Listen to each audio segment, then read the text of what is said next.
Sunday night, the Dallas Cowboys suffered a devastating loss, losing to the Minnesota Vikings, which will all but eliminate them from the playoffs. The only way Dallas gets in, they have to win out, going 3-0 in the remaining games. And the Eagles need to lose out, losing to the Commanders twice and losing to the Bills, which seems unlikely to happen, to say the least, for the Eagles to lose out. But when looking at this game, yes, it stinks for the Dallas Cowboys because they're not going to make the playoffs anymore. But the thing is, in the way they lost and how this season has gone, it's shown that they can turn things around really quickly next year and get back to being a dominant football team and get back to having a 12-5 record like they did under Mike McCarthy and have a real chance at actually winning playoff games, going far, and potentially win the Super Bowl for the first time in over 30 years. So, looking at this season in totality for the Dallas Cowboys, the two biggest things that Dallas needed to see happen was Dak Prescott play great football and CeeDee Lamb play great football. Dak and CD make up right now about 23% of the cap, but come next year they're combining for 37% of the cap. So if Dak didn't look good, if he looked like he did last year rather than 2 years ago when he was runner up in MVP voting, there's a big problem there. What do you do with Dak Prescott? But he has shown everything and more. Reality is if the Dallas Cowboys were to make the playoffs, they would have had the MVP. Dak Prescott would have won MVP if Dallas was in the playoffs because he's been that good this season. CeeDee Lamb, same thing. He's been incredible. If he didn't hurt his leg, have that calf injury and be out for a handful of weeks, maybe we're looking at a different scenario where Dallas is still fighting for a real chance at making the playoffs. And CD is an all-pro wide receiver, first team all-pro.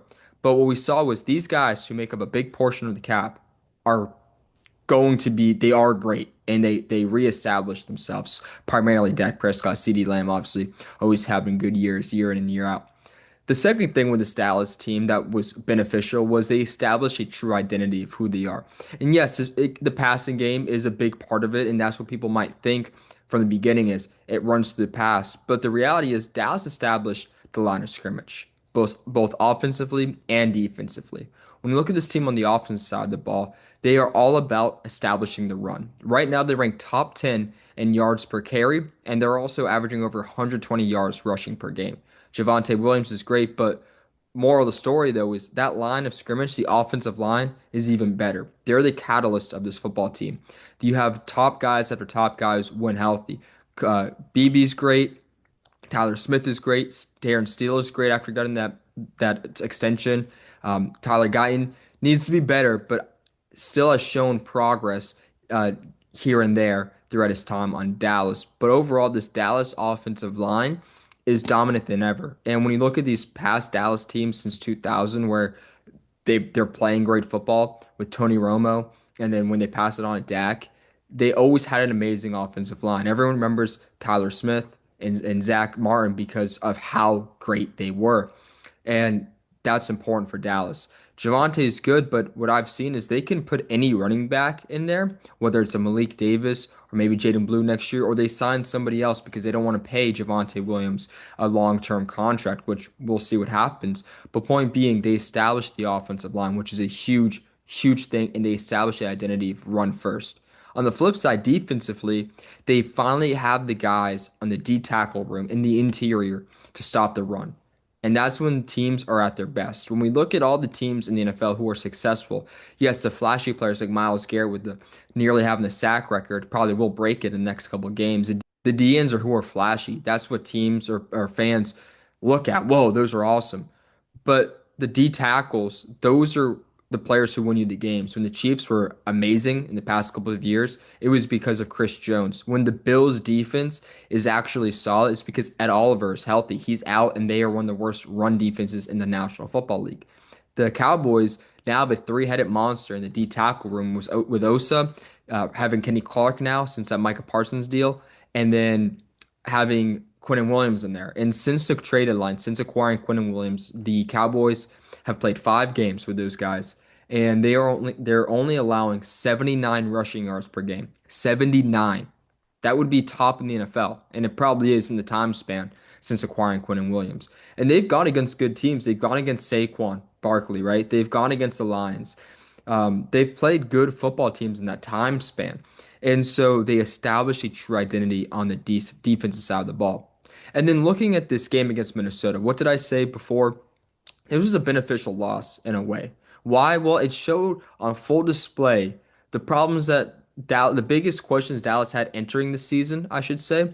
They finally got their answers. And sure, maybe it may not have been the answer they were looking for, but it's still the answer nonetheless. And the first one was when they traded for George Pickens. What is Pickens going to be? Who is he going to be on the field? Especially when adversity hits. That's a big question. When the times are good, everyone's happy. But when adversity hits, what happens to you as a player? And right now, these past couple of games, Dallas, they've had adversity, right? They played Detroit and they got punked to begin the game. Then they played Minnesota, right? This past game on Sunday, and they lost to JJ McCarthy. Like, that's not good. You're going back and forth with a Minnesota team that's been having trouble all season long. And what did George Pickens do? He no-showed. In the game against Detroit, he had 5 catches for 37 yards. In the game against Minnesota, 3 catches for 33 yards. And on the broadcast, I don't know if you guys caught it, but the broadcast crew was talking about George Pickens and Dak Prescott. Basically told the guys before the game, Chris Collinsworth and Mike Tirico, he said, "Yeah, that Detroit game, I saw that George kind of checked out, and my plan was just to pepper CeeDee Lamb with pass after pass after pass.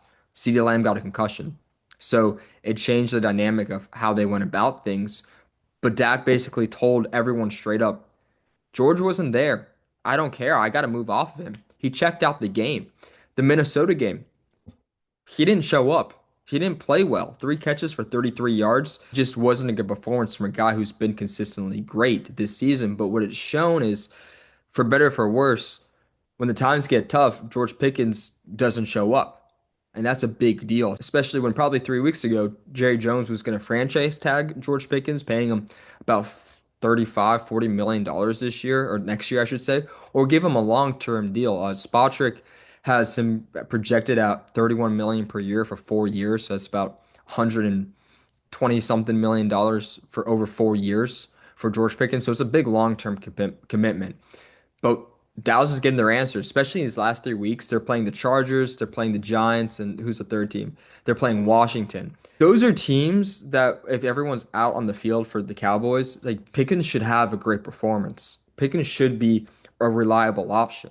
But if he doesn't perform well, or he looks like he's just doesn't care, then maybe there's your answer. It's either A, move off of Pickens. You can't commit all that money to him if he's not going to show up. Or B, another nice play that Dallas could use is, look, George, George's agent. Look at this. You were in Pittsburgh. Pittsburgh has they're known for handling drama. They're known for handling people with big personalities. Antonio Brown, Le'Veon Bell, for example. And Tomlin just moved off of you. You were their best wide receiver, and they could have used you as a wide receiver too next to DK. I mean, look what's happening in Pittsburgh right now. And they moved off of you. You come to Dallas, where every day you're treated like a superstar, like you're the man. I was listening to, I believe it was Chris Canny. He was a Giant. He won a Super Bowl with the New York Giants, but before that, he was with Dallas. He said, "Yeah, man, every day felt like a Super Bowl. Like the Dallas Cowboys treat you well."